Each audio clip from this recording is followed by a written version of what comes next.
মা তো মারা গেছে। মারা যাওয়ার কারণ হিসাবে আমরা যেটা লক্ষ্য করছি যে, এবং মানুষের স্থানীয় মানুষ যারা আছে তাদের কথা হচ্ছে যে, এখানে সিজার হওয়ার পরে এখানে রোগীর ফলো আপ করার জন্য 24 ঘন্টা যে ডাক্তার থাকার কথা ছিল কেউ ছিল না।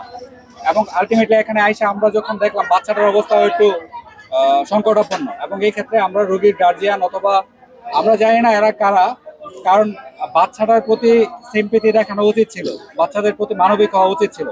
আমরা বললাম যে বাচ্চাটা আগে বাঁচুক, তারপর আইনি প্রক্রিয়া যেটা আছে সেটা চলমান থাকবে। এবং এসএলএন মহোদয় আমার সাথে একই কথা বলছে যে আমরা এই হাসপাতালটা সিলগালা করে দিব, যেহেতু আগেও এরকম ঘটনা ঘটছে। সো কোনোভাবে তাদেরকে বোঝানো যাচ্ছে না যে বাচ্চারা সেভ করার জন্য হইলেও এই বাচ্চাটাকে হায়ার সেন্টারে রেফার করা উচিত, অথবা তাকে অন্যান্য যে সাপোর্টিভ ট্রিটমেন্ট আছে সেগুলো দেওয়া দরকার। আমরা বলি যে আপনারা চিকিৎসা করেন, বাচ্চাটা বাঁচুক আগে, কিন্তু তারা আমাদের কথা শোনে না। তাহলে এই ক্ষেত্রে আমরা আসলে কি করতে পারি? এখানে এসএলএন মহোদয় আছে, ওসি মহোদয় আছে, ওনাদের সবার সাথে কথা বলছি, কিন্তু একটা গ্রুপ কোনোভাবেই বাচ্চার চিকিৎসা করাইতে রাজি না, এবং তারা বাচ্চা বের করবে না।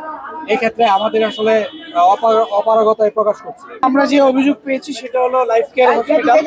এখানে ইতিপূর্বে আমাদের এই চিকিৎসক মহোদয় বলেছেন যে এখানে আসলে একটা সিজারিয়ান যে অপারেশন হয়েছে সেই অপারেশনের পোস্ট অপারেটিভ যে টেক কেয়ার দরকার, সেই পোস্ট অপারেটিভ টেক কেয়ারের কারণে আসলে এই হসপিটালে যে বাচ্চার মা তিনি মারা গিয়েছেন।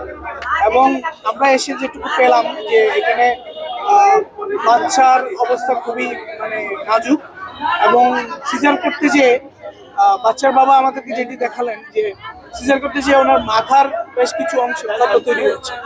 এবং আমাদের এসেই আমরা বাচ্চার যে ফ্যামিলি রয়েছে, বাবা রয়েছে এবং তার আত্মীয় স্বজন রয়েছে, তাদেরকে আমরা অনুরোধ জানাই যে বাচ্চার অবস্থা যেহেতু নাজুক, তাকে ভালো ট্রিটমেন্টের জন্য ভালো একটা পরিবেশে তাকে ট্রিটমেন্ট দেওয়া দরকার। এবং আমরা অনেক বোঝানোর পরে, এখানে ওসি মহোদয় আছেন, অনেক বোঝানোর পরে তারা অবশেষে রাজি হয়েছে। এখন আপনারাই দেখলেন যে বাচ্চাকে বেটার ট্রিটমেন্টের জন্য অন্যত্র নেওয়া হচ্ছে ভালো একটা হসপিটালে। তো আমরা আশা করছি যে নবজাতক, সেই নবজাতকের অবস্থা উত্তরোত্তর উন্নতির দিকে যাবে। এবং আমরা এই পর্যায়ে আমরা পূর্ববর্তী যে অভিজ্ঞতা রয়েছে বা এখানে যে পূর্ববর্তী হিস্ট্রি রয়েছে, হিস্ট্রি অনুযায়ী দেখা যাচ্ছে যে এই ধরনের ঘটনা এর আগেও এই হসপিটালে ঘটেছিল। এবং তারই সূত্র ধরে আমরা আজকে আসলে এখানে, যেহেতু হসপিটালের কোনো কর্তৃপক্ষ নেই, এবং যতদূর জেনেছি যে হাসপাতাল সূত্রে এবং ইউচিএফ মহোদয় সূত্রে জেনেছি যে এই হসপিটালের আসলে কোনো লাইসেন্স বা বৈধতা আসলে নাই, এবং প্রয়োজনীয় সংখ্যক ডাক্তার বা অভিজ্ঞ ডাক্তারের সংকট রয়েছে। এই অবস্থায় আমরা যেহেতু একটা বড় ধরনের এলিগেশন পেয়েছি, অভিযোগ পেয়েছি, এবং সত্যতাও পাওয়া গিয়েছে, আমরা আইনি প্রক্রিয়ায় এই হসপিটালটাকে এখন আমরা সিলগালা করে দিচ্ছি।